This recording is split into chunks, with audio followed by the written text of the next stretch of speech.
Hey guys, Paul here, back again with another video, another podcast, another episode. We're talking about what we're covering in the seminar in a little bit less detail than the seminar, hopefully. So, biomechanics is the topic of today, principles and execution. So this is going to be the most challenging part of the day, which is why I've put it underneath lunch, because biomechanics is a tricky subject.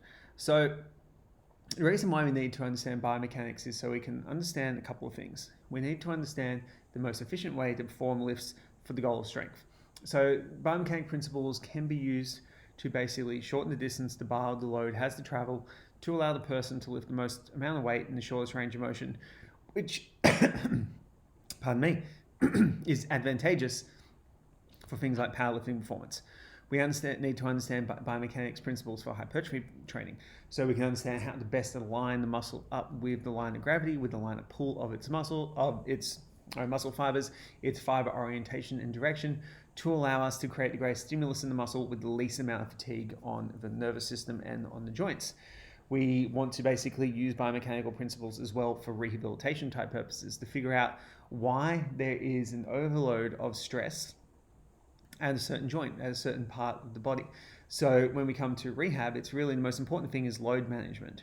In terms of someone sustaining a chronic type injury, what we need to figure out is not just how to reduce load management, because that's pretty easy. Rest, do something else. What we need to figure out is why a certain body part, a certain movement provokes or aggravates an area, and how much load is it managing, and why is it managing extra load as compared to other parts of the body. So we need to understand biomechanics for those three purposes, because that's the most amount of work we're going to be doing with clients, and they're not in any particular order of importance. So with biomechanics, what we're going to do at the course is we're going to break down the body into the joint by joint system, which is a system by Boyle and Cook, Mike Boyle and Gray Cook. There's a very simple way to understand biomechanics that has great application to the main strength training lifts that we do in the gym. Although the joint-by-joint approach has met a fair amount of criticism and detractors over the number of years, which I welcome. Well, it's not my system, so I don't really welcome it, but I think it's good for any system to kind of be challenged by people. We need to look at that. It's a really good system for teaching trainers who are beginners to learn movement at a better level. It certainly works. It certainly has proven itself time and time again as a useful system. And all systems have flaws, so we don't need to worry about that. From there, we're going to look at the flaws in the joint-by-joint approach and defining what mobility and stability really are. From there, we can see some of the flaws, like we know that the hip isn't just a mobile joint, it also needs to have stability in the frontal plane. The scapula, it's the definition of stability in the scapula is locking it down and back. That's not really the case. The scapula has 6 degrees of motion, so we need to make sure we train each of those and it works properly in concert with the glenohumeral joint. There's a number of different things that we need to look at there. Once we've covered all that in the course, so we're going to look at the biomechanics of that, we're then going to break it down into something a little bit more fundamental, which is what the whole human body is kind of oriented around, which are the principles of expansion and contraction, or compression, pardon me. So this is where we're going to start breaking body down into, and this is something that I encourage most people to start looking at, is where the body expands in certain movements and where it compresses, and then what's our primary driver of expansion and compression. If you think about it, it's a really simple solution. It's the rib cage, it's the lungs, it's respiration. Our respiration is something that we do all the time, every single day. We don't have it, we die, blah, blah, blah. It's very important for upper back mechanics, for lower back mechanics and stability mechanics, for shoulder blade movement, for shoulder movement. So looking at compression and expansion,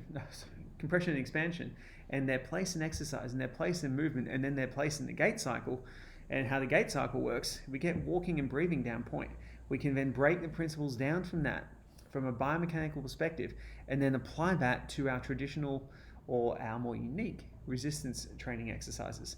We can then use the principles of expansion and compression and the gait cycle to eke further gains out of the exercise that we're doing. So if we've got someone who's doing, like, say, a 3-point extension rotation, we can sync that up with the breath cycle and proper breathing mechanics to then drive greater adaptations in rotation and extension, and greater adaptations in flexion and flexibility to go between the two, not flexibility as in muscle length, But once we can do all that, what will happen is then we'll also solidify those gains because we've integrated that with the nervous system. We can then use these breathing principles to also improve our performance of training in the big lifts. So this biomechanics lecture is very hard to explain over a podcast or a video unless I'm actually doing anything. So what I wanted to use this episode for was to kind of just give people a quick little 5-minute insight into what type of stuff we're going to cover and to really provoke some thought processes around that. If you do go into things like the Posture Restoration Institute and other places who teach you stuff, there's tons of good people talking about this. You'll find that they'll have moved away from the joint by joint approach more into the expansion compression stuff. This doesn't mean the joint by joint approach is bad by any stretch of the imagination. It's not as applicable as expansion and compression, expansion and compression, but it is certainly easier to get a handle of, and also to explain to clients. It's a very, very useful tool to use as well. So what I encourage trainers to do is to start with the joint by joint, which you're going to be doing, and then we're going to work going into these other things and start to dive a little bit deeper biomechanically so we can give people better results and also better hypertrophy and better strength. So thanks heaps for listening, guys. Speak to you all real soon.